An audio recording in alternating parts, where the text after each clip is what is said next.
banks would call, and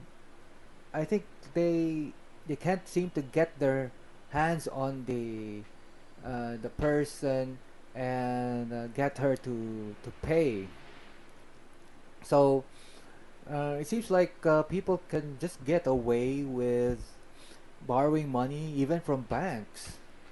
And I think at the clinic we can find this case, and I've been telling people to be careful, because a lot of people, when they are in need of money, will come up of some kind of way to lure in people, and then once you've given your money, it's really difficult to get it back. And so this thing about the scams, they tell you, okay, we're gonna give you this interest amount of interest if you put in this money first, but later on we find out that actually the money is gone, and what we're doing is we're just getting more and more new members, and then whoever seems to be in need of money now, we can get hold of some kind of money and then give it to that person, except that the overall money that everyone has put in at the start, it has been reduced, and it's likely zero. And what people are just doing is we'll just get more new members, and then from there we give it to someone who seems to be already angry or something like that. But if everyone, for example, wonders where exactly is my money now, I think they'll later find out that their group has used up the money, put it in some kind of phony investment, or investment that did really make money, and so in the end they lost the money. And uh, and people, I think, if you like if you just borrow money and then you die, then that money can never be repaid, right? So what would happen would be, someone borrows money, and then so now you got the maybe 100,000 pesos, but because the person eventually dies, then that 100,000 pesos doesn't need to be returned anymore to the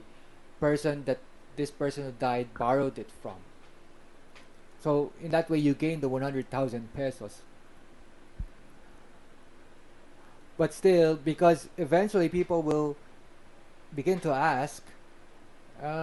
if this person dies, then who's going to pay back the money that she borrowed from me?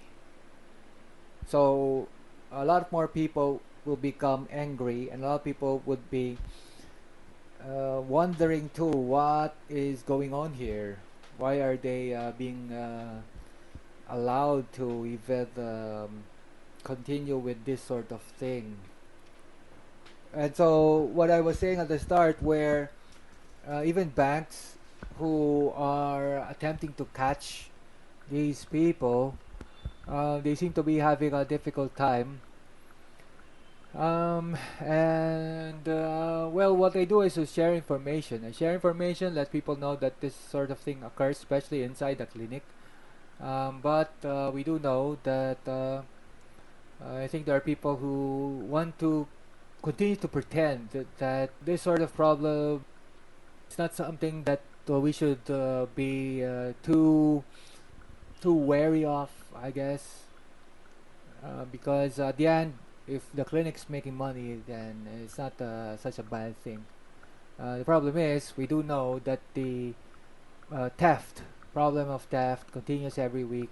and we do know that there are patients who come to the clinic just to see what's actually happening here, because it looks like some of them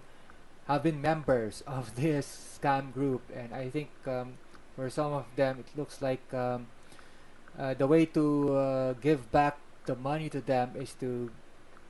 for example, if you need some kind of medicine, then we'll give the medicine to you without you have to pay extra, or